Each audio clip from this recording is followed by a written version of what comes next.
경기도 일산의 한 유치원. 아이들이 장애물 달리기에 몰두해 있습니다.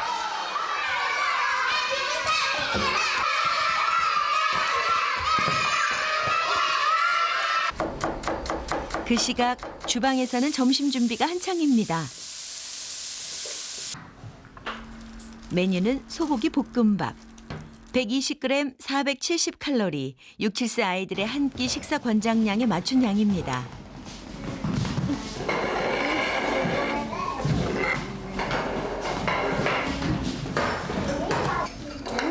신나게 놀고 난 뒤여서일까요? 아이들이 열심히 먹습니다. 순식간에 그릇이 비어가네요. 선생님 다 먹었어요. 하나 둘 다 먹은 친구들이 나오네요. 야 여기서 먹는 사람 버릇하지 마. 470칼로리. 아이들은 이 시기 한 끼 식사량에 해당하는 볶음밥을 모두 먹었습니다. 자신에게 필요한 1인분을 다 먹은 셈입니다. 밥 먹고 나니까 어때요? 배불러요.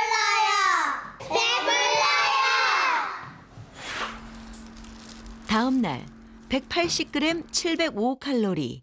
여고생의 한 끼 권장량에 해당하는 볶음밥을 준비했습니다.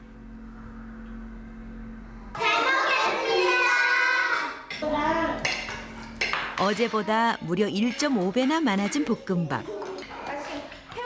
과연 아이들은 볶음밥을 얼마나 먹을까요?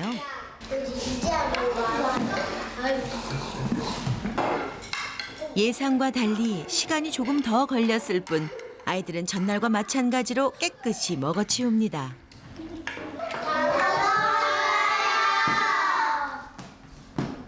한 끼 권장량인 정해진 1인분보다 더 많은 양을 먹은 것입니다. 게다가 식사가 끝나자마자 후식으로 쿠키와 딸기까지 제공됐는데요. 배가 부를 만한데도 남김없이 다 먹는군요. 태연이는 어제도 한 그릇 먹고 오늘도 한 그릇 먹었는데 배부른 느낌이 어때요? 빨리 물 먹고 똑같아요? 싶어. 어제 오늘 똑같이 배불러요? 네. 그러면은 더 배부른 날이 있었어요? 아니면 똑같아요? 똑같다. 똑같이 배불렀어요? 네. What's the right size portion to eat? It's whatever size portion is in front of us at the time. 평소보다 1.5배나 많은 식사에 간식까지 다 먹은 아이들. 정해진 1인분이라는 것은 없는 듯 보입니다. 오늘 우리는 바로 이런 아이들의 과식에 관한 비밀에 대해 이야기해 보려 합니다.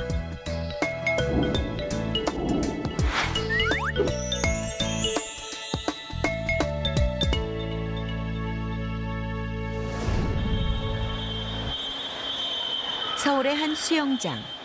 초등학교 어린이들의 강습 시간입니다. 그 아이들 틈에 유난히 몸집이 큰 아이가 눈에 띕니다. 올해 8살, 초등학교 1학년 준이입니다. 키 132cm에 몸무게 52kg, 흔히 말하는 비만 아동이죠. 준이는 수영 외에 태권도, 검도 등 일주일에 5일이나 운동을 합니다. 살을 빼기 위해서죠. 하지만 준이의 몸무게는 계속 늘어만 갑니다. 우리 이준이 밥이 이만큼 나오는데 보통 제 밥을 빼서 먹습니다. 준이가 살이 빠지지 않는 이유는 바로 식사량에 있습니다. 이제 초등학교 1학년인 준이지만 성인인 아빠와 똑같은 양을 보통 먹습니다. 제육볶음이 반찬으로 나오면 밥 몇 공기까지 먹을 수 있어요? 전 두세 갈비요. 그렇게 많이 먹을 수 있어요? 네. 배부르면 못 먹어요. 비단 준이만이 아닙니다. 태연이 쓴다. 네가 좋아하는 치킨 왔다. 휴일 오후 닭튀김이 배달돼 옵니다. 11살 재헌이가 가장 좋아하는 간식이죠. 20여 분 만에 재헌이는 닭튀김 한 마리를 혼자 다 먹어치웁니다. 엄마가 걱정하는 것은 바로 이런 재헌이의 먹성입니다. 농담 삼아 아이한테 엄마가 사람을 키우는 게 아니라 돼지를 사육하는 것 같다는 기분이 들 정도로 거의 먹을 걸 계속 입에 공급해줘야만 투정을 안 부리고요.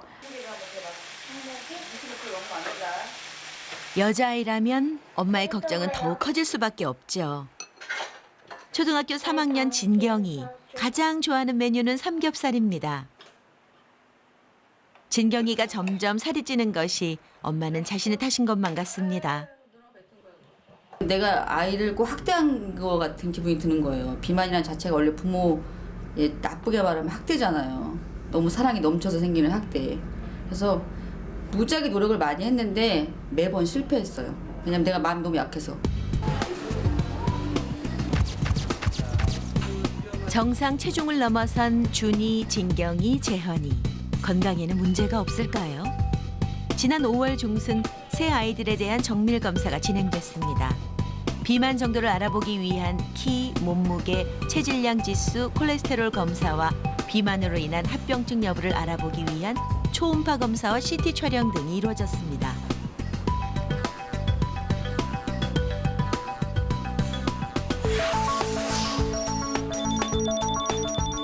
같은 나이 아이들 100명 중 무거운 순서로 95번째부터를 비만으로 판정하는데요. 8살 준이는 고도 비만의 내장 지방도 심각했습니다.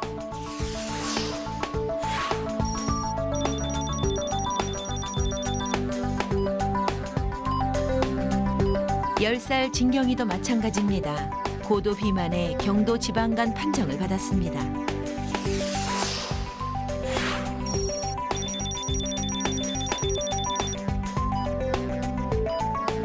11살 재현이는 두 아이보다 심각한 상태였습니다. 비만으로 인한 합병증, 중등도 지방간 판정을 받았습니다.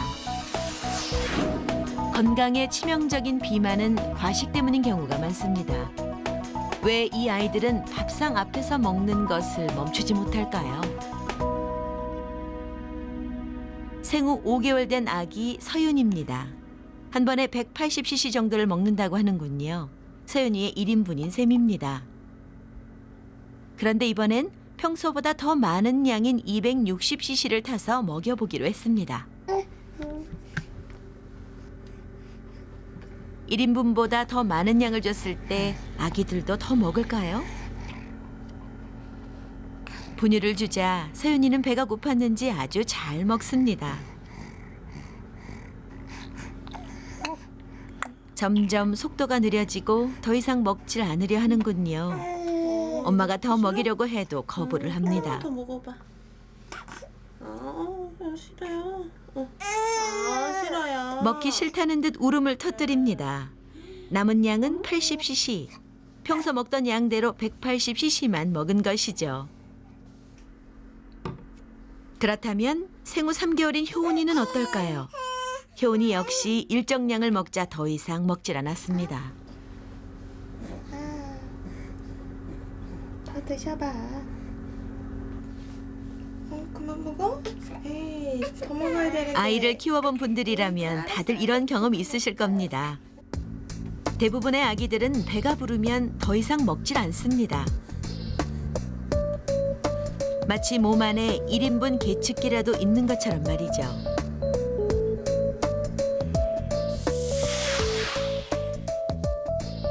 충분히 먹었다, 배가 부르다. 아기들의 몸속에는 정밀한 식욕 신호 체계가 내장돼 있는 듯합니다.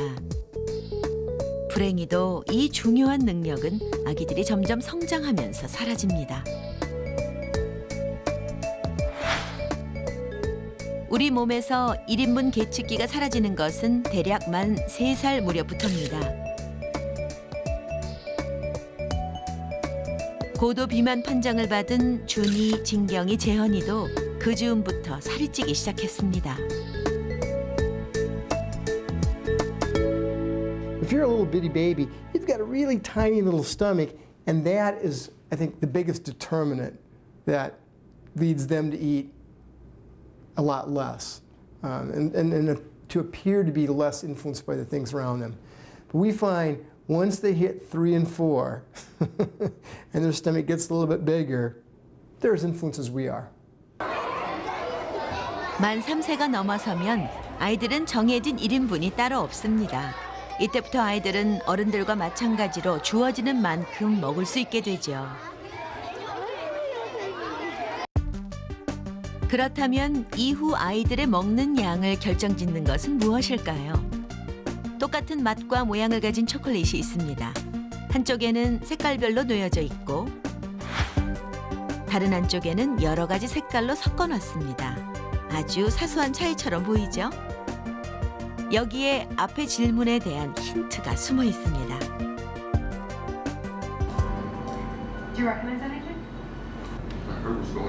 두 명의 여성에게 같은 영화를 보면서 초콜릿을 먹게 해봤습니다.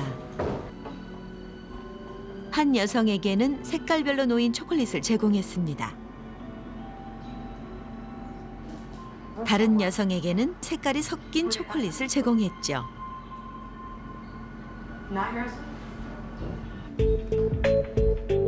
별 의식 없이 두 여성들은 초콜릿을 먹기 시작합니다. 과연 먹은 양에 차이가 있을까요?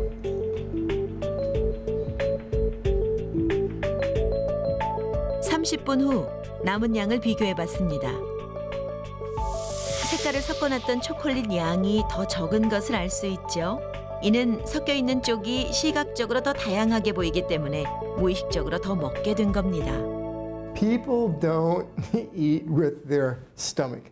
They eat with their eyes. Their stomach seems to be very coarse or very crude in being able to detect how much we've had to eat. So instead, we look at what we're eating and we use our vision to determine whether this is an amount of food that's going to fill us up. 만 3세를 넘어서면 이렇듯 아이들에게 내장된 1인분 계측기는 사라집니다. 대신 시각적인 환경에 영향을 받기 시작하죠.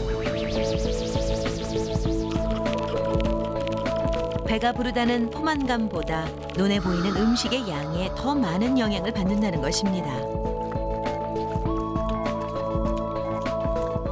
마치 위가 아닌 눈으로 먹는 것처럼 정해진 1인분은 없는 셈이죠. 만 3세 이후론 자기 앞에 차려진 음식이 적당한 1인분이 되는 것입니다. 여기 2개의 접시가 있습니다. 하나는 크고 하나는 작습니다. 먼저 아이들에게 작은 접시에 먹을 만큼 궁중 떡볶이를 담아보게 했습니다. 맛있게 간식 먹을 준비 됐어요? 맵지 않은 궁중 떡볶이는 아이들이 좋아하는 간식 중 하나죠.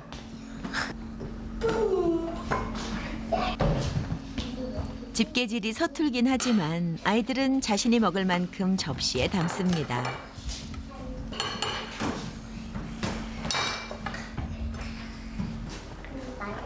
어떤 아이는 적고 어떤 아이는 많고 담아온 양에 차이가 있네요. 너희들이 좀 더 편하게 먹기 위해서 큰 그릇에 다시 담아볼 거거든요. 큰 그릇에 다시 한번 담아볼 수 있겠니? 네! 이번에는 아까보다 좀 더 큰 접시를 주고 아이들에게 먹을 수 있는 만큼 다시 담아보게 했습니다. 내가 먹을 만큼.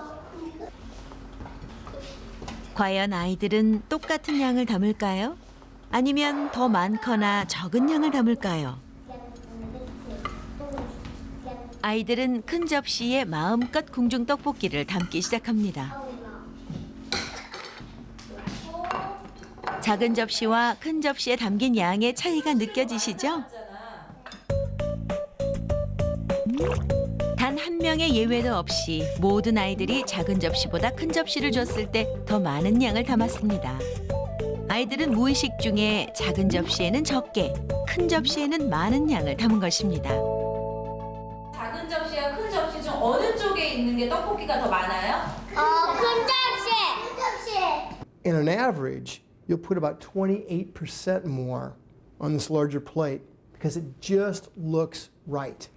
The problem is that what we found in our research, which is published in the JAMA, the Journal of the American Medical Association, is that people end up eating about 92% of anything they serve themselves. 와플을 한번 보실까요? 어느 쪽이 더 커 보이나요? 혹시 작은 접시에 담긴 것이 더 커 보이진 않나요? 하지만 두 와플의 크기는 똑같습니다. 그렇습니다. 같은 양의 음식일지라도 어떤 크기의 그릇에 담느냐에 따라 많아 보이기도 하고 적어 보이기도 합니다. 그릇 크기 같은 건 아주 사소한 차이라고 생각하셨을 겁니다. 하지만 이것이 우리 아이들을 과식하게 만듭니다. 아빠와 같은 크기의 그릇에 밥을 먹던 준이 기억하시죠? 준이처럼 큰 그릇에 먹다 보면 먹는 1인분 양은 점점 늘어가기 마련입니다. 엄마에게 한 가지 제안을 했습니다. 초등학생 권장량만큼 정해진 1인분만 먹여보자는 것이었죠.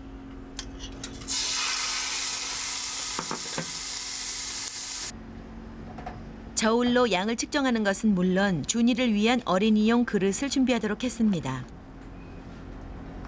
준이에게 먹고 싶은 양이 아닌 초등학생 권장량, 즉 정해진 1인분만 먹게 하기 위해서입니다. 그릇이 어른용 그릇이라서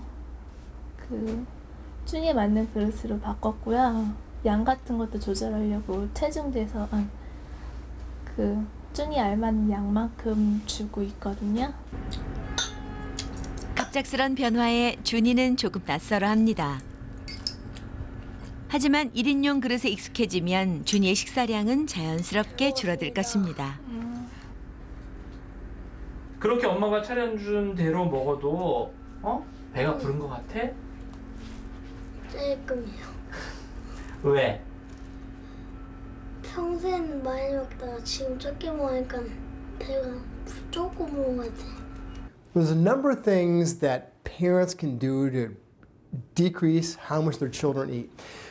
Let's take the example of using a smaller bowl. I mean, we find that you can take a 4-year-old child, and if you increase the size of the cereal bowl or rice bowl they have just by about 33%, they're going to increase the amount they serve themselves by 33%. We say, there's nothing we can do as parents. Oh, there absolutely is. Don't give them big bowls. 그렇다면 자신의 먹은 양을 눈으로 확인할 수 있다면 아이들은 덜 먹을까요? 오늘은 여러분들이 맛있게 먹는 모습을 촬영하기 위해서 여기 온 거예요. 여러분들 그냥 맛있게 먹어주시면 돼요. 알았죠? 네! 먹성이 좋은 축구부 학생들에게 실험 내용은 비밀로 하고 한 가지 실험을 해보았습니다. 아이들이 좋아하는 닭튀김을 마음껏 먹게 한 후 뼈다귀는 곧바로 치워봤습니다. 아이들은 자신이 얼마나 먹었는지 알 수 없습니다.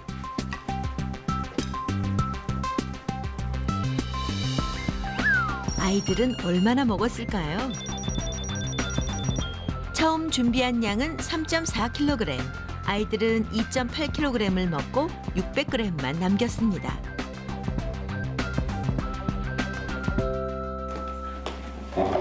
며칠 후 축구부 아이들을 다시 불렀습니다. 역시 실험 내용을 알리지 않은 채 지난번과 동일하게 맛있게 먹어달라고 주문을 했죠.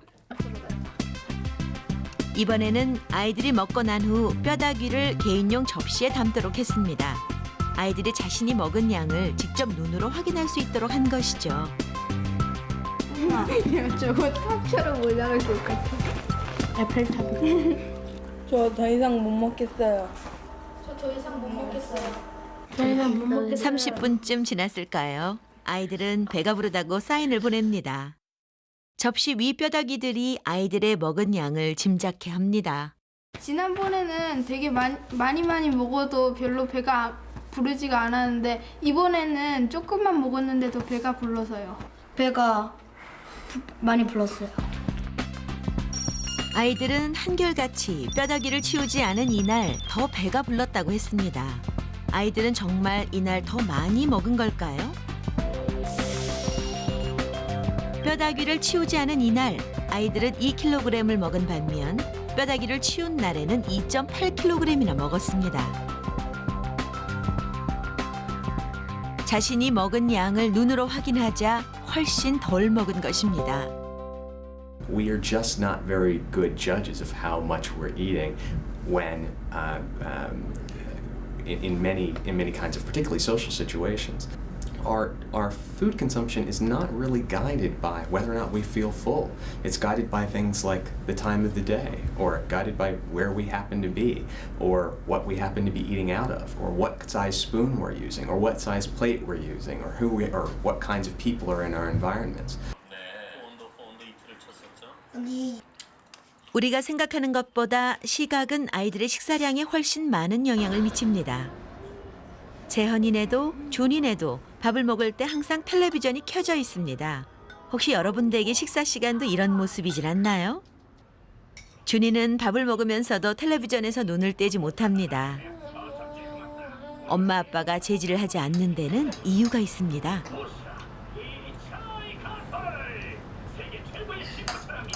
TV 보면서 상대적으로 밥 먹는 속도가 느려지죠.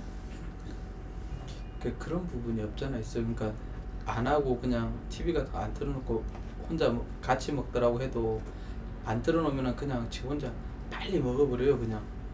그러니까 조금 천천히 먹으라는 의미에서도 TV 틀어놓는 경우도 있어요 실질적으로. 정말 텔레비전을 보면서 먹으면 천천히 적게 먹을까요? 아이들에게 조각당 115칼로리인 피자 12조각이 제공됐습니다. 먼저 텔레비전을 보면서 피자를 먹도록 했습니다. 평소 좋아하던 만화 영화에 몰두하고 있죠. 물론 텔레비전을 보는 중간중간 피자를 먹는 것도 잊지 않네요.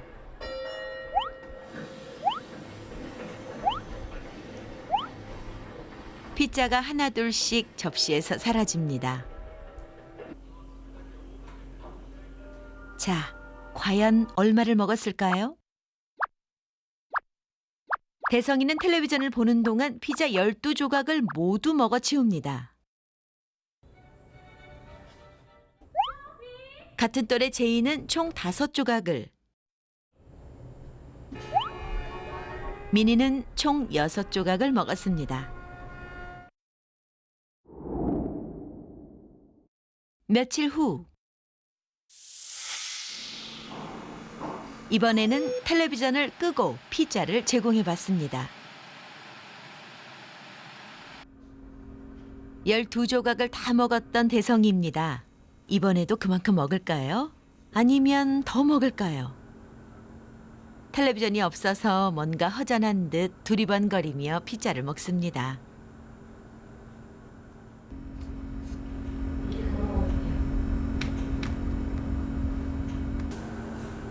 다른 아이들도 텔레비전이 없는 상태에서 피자가 제공됐습니다. TV를 볼 때는 TV에 집중이 되는데 지금은 그냥 피자 먹는 데만 하니까 그거에 집중이 됐어요. 지금 먹었던 게 좀 지루해가지고 지루하고 막 배불러가지고 맛이 없어요. 이런 맛이. 텔레비전을 보지 않을 때 더 배가 불렀다는 아이들. 먹은 양은 어떨까요? 실제로 세 아이 모두 텔레비전을 볼 때 훨씬 더 많은 양을 먹었습니다.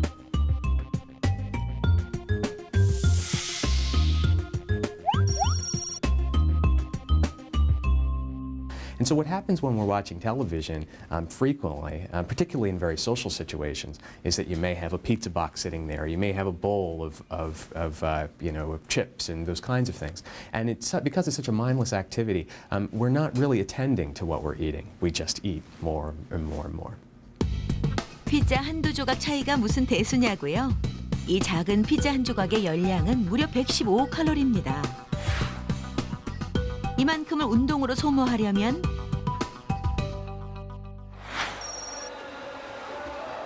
수영의 경우 14분 동안 해야 합니다.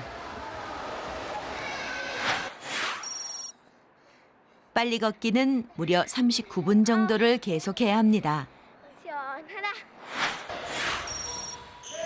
축구의 경우도 22분을 계속해야 소모되는 칼로리입니다. 텔레비전이 과식을 유발한다는 것은 이미 많은 연구로 밝혀진 과학적 사실입니다. 5살 때 텔레비전 시청 시간이 1시간 늘어날 때마다 성인 비만의 위험성이 7%씩 증가합니다. TV와 신체 활동량의 상관관계를 밝힌 연구도 있는데요. TV를 많이 볼수록 운동을 적게 해 더 뚱뚱해진다는 것이죠. We tell our patients in our intervention trials to watch no more than 2 hours of television a day. And we think that fewer than 2 hours of television watching is about right to offset weight gains in some of the populations in which we work. 미국 질병통제본부는 비만 예방과 관련해 가장 쉬우면서도 효과적인 방법으로 텔레비전 시청 시간을 줄이라고 권유하고 있습니다. 감기 낄 사람이 없거든요. 야, 평소에는 아빠보다 많이 먹었잖아. 지금 아빠 저. 준이네 식사 시간에 늘 켜져 있던 텔레비전이 꺼졌습니다. 오늘도 한번 해봐. 왜? 그러자 밥상에 변화가 생겼습니다. 가족들 간의 대화가 시작된 것이죠. 5분 만에 딱 준비해라.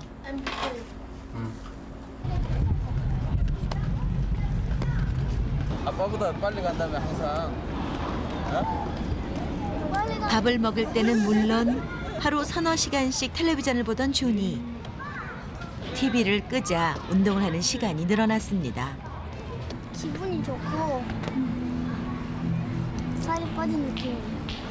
조금씩 제가 우리 애하고 같이 좀 운동을 같이 해서 그 컴퓨터에 가졌던 관심을, 컴퓨터하고 TV에 가졌던 관심을 이제 좀 바깥에서 여가 생활을 즐기면서 할 수 있도록 그렇게 풀어주려고 그럽니다. 겨우 2.5kg으로 태어났던 진경이는 고도 비만 판정을 받았습니다. 초등학교 3학년, 외모에 관심을 가질 나이. 하지만 또래 아이들 옷은 맞질 않습니다. 자, 이거 벗고. 진경이 이거 원래 엄마 거잖아. 이거 원래 엄마 거야. 이거 원래 엄마 거야. 이거 언니랑 엄마랑 그 월드컵 그때 응원하려고 엄마하고 언니하고 똑같은 티 산 거야. 이게 네 거였어 이게. 근데 못 입잖아 이제 작아서. 지금 위에서 목옷을 입으니까 안 돼. 진경이와 엄마의 모습이 참 밝아 보이지만 엄마에게는 내내 마음에 걸리는 일이 있습니다. 반장 선거 같은 거 나가고 싶은데 나가고 싶다고 해요. 나 속으로는 말리고 싶었어요. 왜냐면 혹시 상처받을까 봐. 자기 외모 때문에. 근데 말릴 수가 없어서 한번 해보라 그랬어요. 근데 전화 왔더라고. 울컥하면서 엄마 안 됐다고. 난 네가 도전하는 마음만 너무 감사하다고. 근데 내가 눈물이 나더라고요. 너무 가슴이 짠해져갖고. 진경이가 이토록 살이 찌는 이유는 무엇일까요? 진경이가 가장 좋아하는 것은 삼겹살. 지방 함량이 높은 대표적인 음식이죠. 문제는 또 있습니다. 진경이는 삼겹살을 몇 번 씹지도 않고 꿀꺽 삼켜버립니다. 여러 차례 지켜본 결과 진경이의 평균 식사 시간은 7분 정도. 빨라도 너무 빠르죠? 어린 시절 이런 식습관은 과식을 부추기게 됩니다.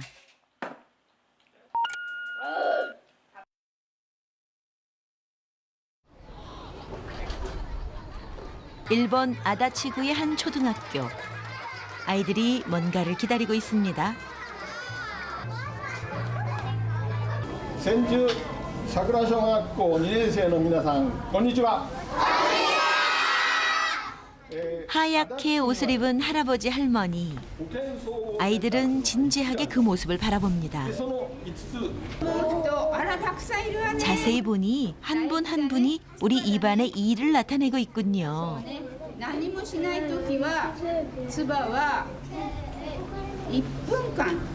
지역 보건소와 연계해 정기적으로 씹기 교육을 위해 나온 분들입니다.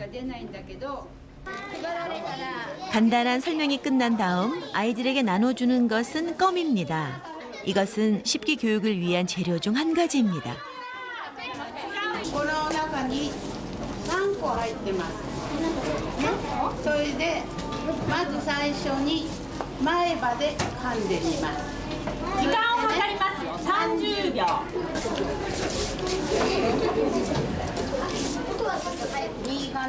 어금니와 앞니 등으로 30초씩 껌을 씹게 합니다. 아이들은 신나는 놀이라도 하는 양 열심히 씹어봅니다.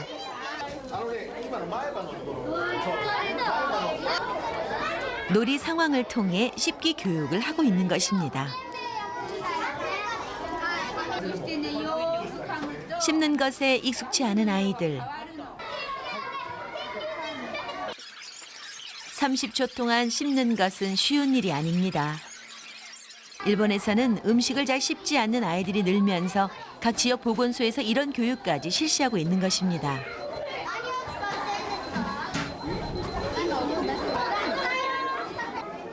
교실 한켠에서는 일본 전통 과자인 전병이 구워지고 있습니다.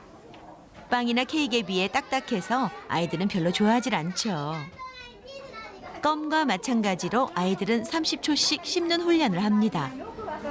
最初パリッとするけど最後に噛んだ時はなんかちょっと柔らかい食べやすい。食べやすいチーズの味チーズの味がする。どう？硬くない？全然硬くない。そして、最近はどうしても時間に追われてしまうのでどうしても早く噛んでしまう癖がついてしまうと思います。そしてよく噛むことによって、健康に対する関心が高まることによって将来よく噛むと、満腹感が得られ肥満の防止になるということもだんだん分かってくると思います。ですからこの時期に、しっかり教育することが大事なので。 일본 도쿄대학의 연구에 따르면 천천히 먹는 여성과 빨리 먹는 여성을 비교한 결과 체중에서 평균 6kg 정도 차이가 있었습니다.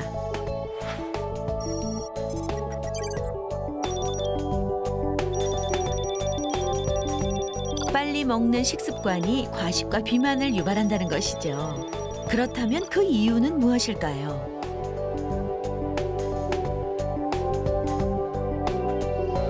우리가 식사를 하면 음식물은 식도를 거쳐 위로 전달됩니다. 위가 충분히 차면 식욕 억제 호르몬 렙틴이 분비되기 시작합니다. 이 호르몬이 뇌의 시상 하부에 전달되면 우리는 비로소 배가 부르다는 포만감을 느끼게 됩니다. 그런데 렙틴이 뇌에 전달되기까지는 최소 15분 정도의 시간이 걸리기 때문에 더 빨리 식사를 할 경우 뇌가 포만감을 느끼지 못해 더 먹게 된다는 것이죠. 早く食べる人は食べていて満腹中枢に満腹ですよってシグナル信号が行くのにある程度時間がかかります。その信号が脳に到達するまでにもっと食べ過ぎちゃうという現象が起こるんだろうと。 삼겹살을 하루아침에 끊기는 힘듭니다. 대신 지방이 많은 비계를 잘라내면 열량을 훨씬 적게 섭취할 수 있죠. 과식을 하지 않으려면 20번 이상 씹고 20분 이상 식사를 하는 것이 좋습니다. 식사 시간 평균 7분. 이런 진경이에게 반드시 20번 이상 씹게 했습니다. 이런 식습관 개선을 통해 진경의 식사량은 조금씩 줄어갈 것입니다. 밥 먹을 때 진짜 조용하다.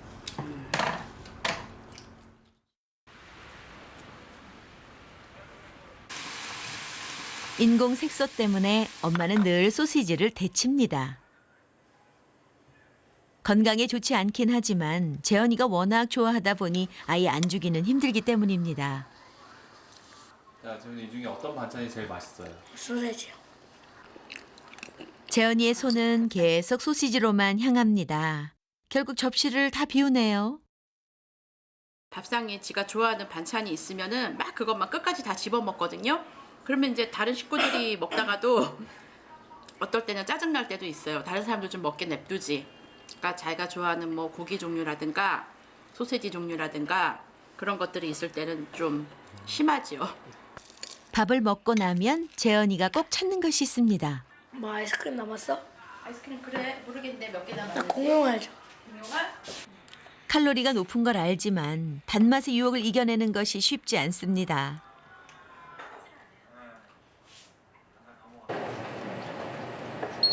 재현이만이 아닙니다. 하굣길에 만난 진경이도 아이스크림을 들고 있습니다. 길거리에서 또 뭔가를 산 진경이 도넛입니다. 맛있어? 네. 얼마? 도넛은 그야말로 설탕 범벅이죠. 건강에는 이롭지 않지만 입이 즐거운 것만은 사실입니다.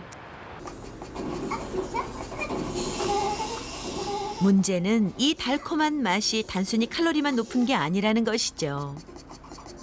컴퓨터로 게임을 할 때면 준이가 빠뜨리지 않는 것이 있죠. 바로 달콤한 과자입니다. 게임을 하면서도 중간중간 잊지 않고 과자를 챙겨 먹고 음료수도 간간히 마십니다. 그런데 우리 아이들이 즐겨 먹는 과자와 음료수 속에는 좀 더 강한 단맛을 내기 위해 첨가되는 성분이 있습니다. 바로 액상과당입니다. 액상과당은 설탕보다 훨씬 단맛이 강합니다. 음료수, 과자, 아이스크림 등 다양한 가공식품에 사용되고 있죠.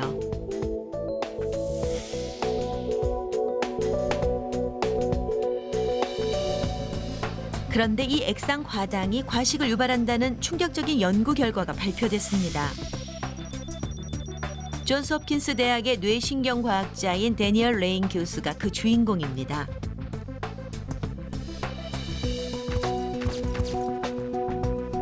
한쪽 쥐에는 포도당과 다른 쥐에는 액상과당 성분을 투여했습니다.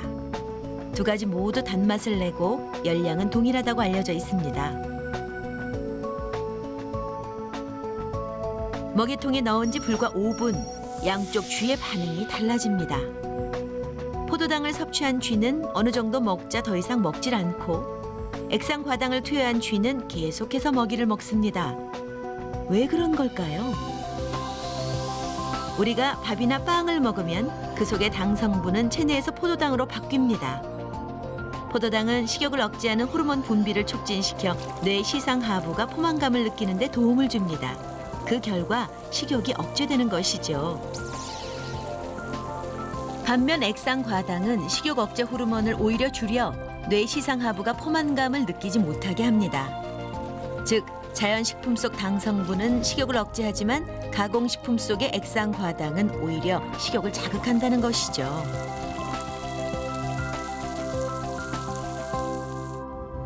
And in the brain, when fructose is metabolized, it increases appetite. In contrast, if you take in sugars like glucose,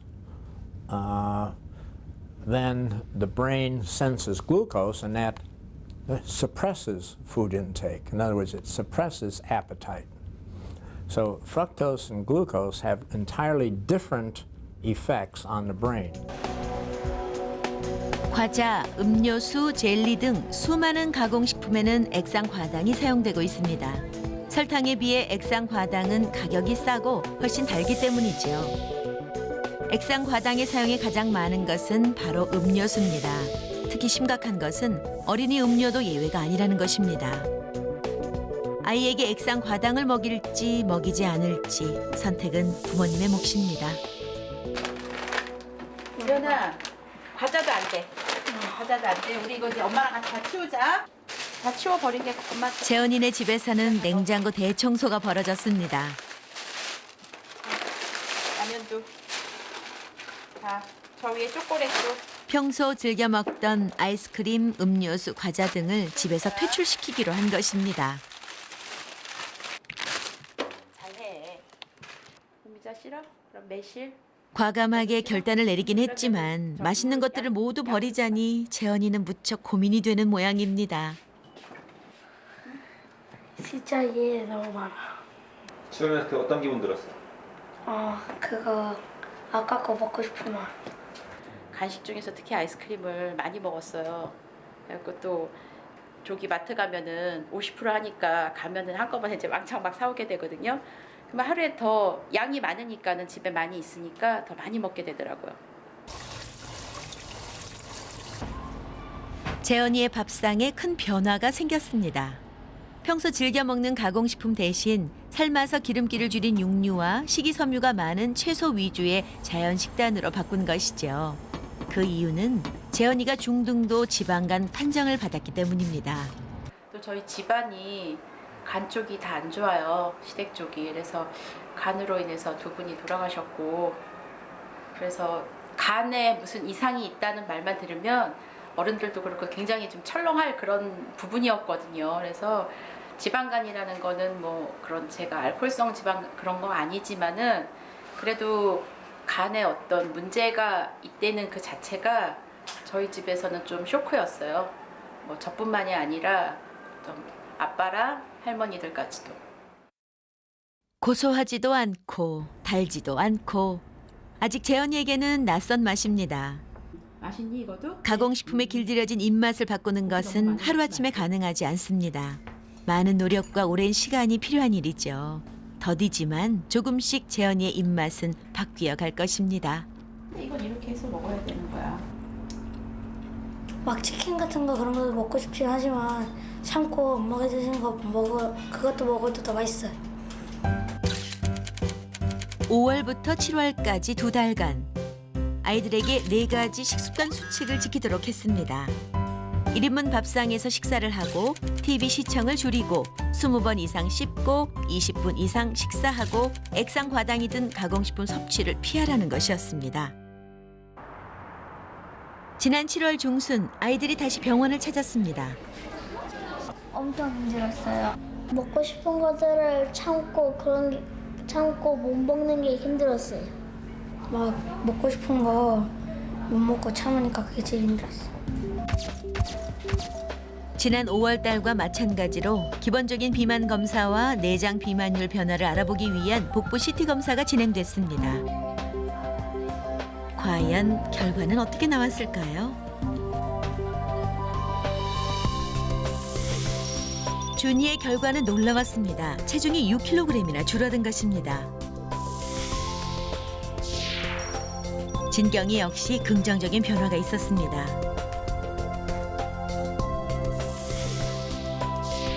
중등도 지방간 판정을 받았던 재현이 콜레스테롤 간 효소 수치가 모두 낮아졌습니다. 복부의 내장 지방은 비만 합병증을 유발하는 주요 원인으로 알려져 있습니다. 과연 내장 지방에는 어떤 변화가 있었을까요? 준이의 경우 내장 지방이 38%나 줄었고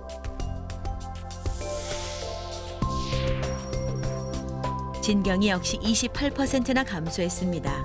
그만큼 비만 합병증의 위험이 줄어들었다는 뜻입니다. 재현이의 경우 2달 사이 내장 지방이 무려 42%나 줄었습니다. 지난번에는 아이가 지방간이 심하다고 하셨거든요. 그래서 그게 제가 제일 걱정스러운 부분이었는데 이번에 검사 결과를 보니까 콜레스테롤 수치가 낮다는 거는 지방간이 정상으로 될 수 있는 확률이 크다고 하셔요. 그래서 저는 그게 굉장히 기뻤습니다. 콜레스테롤 같은 것도 반으로 줄어들었고요. 내장 지방 같은 것도 반으로 줄어들었다고 그래서 기분이 되게 좋네요. 굉장히 많이 줄어서 너무 해피해요. 진료가 계속 이대로 해주면 거의 정상으로 돌아올 것 같아서 되게 기뻐요. 식이습관이라든지 운동이라든지 좀 더 많이 움직이는 그런 생활 습관들을 유도를 해야 되는데 이게 한 8주, 그러니까 2달 가지고는 좀 모자랍니다. 그래서 이런 생활 습관을 적어도 자기 몸에 체질화 되도록 하려면은 한 6개월 정도 유지를 해야 되거든요. 그렇기 때문에 2달 가지고는 체중이 좀 감량됐지만 앞으로도 한 4개월 내지 5개월 동안은 똑같은 생활 방식으로 해서 유지를 해야지만 비만이 개선될 거로 생각을 합니다. 소아 비만은 비단 준이, 진경이, 재현이 세 아이만의 문제가 아닙니다. 지금 세계 각국은 국가적인 차원에서 소아 비만을 해결하기 위해 애쓰고 있죠. 소아 비만이 성인 비만으로 이어져 자칫 아이의 인생 전체에 좋지 않은 영향을 미칠 수 있습니다. 그래서 아이들에게 무엇을 어떻게 먹이는가는 정말 중요합니다.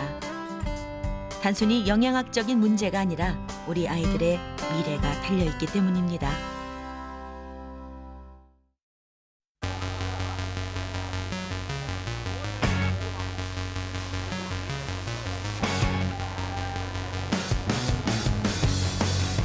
canned albacore over 20 days and did not eat any other seafood.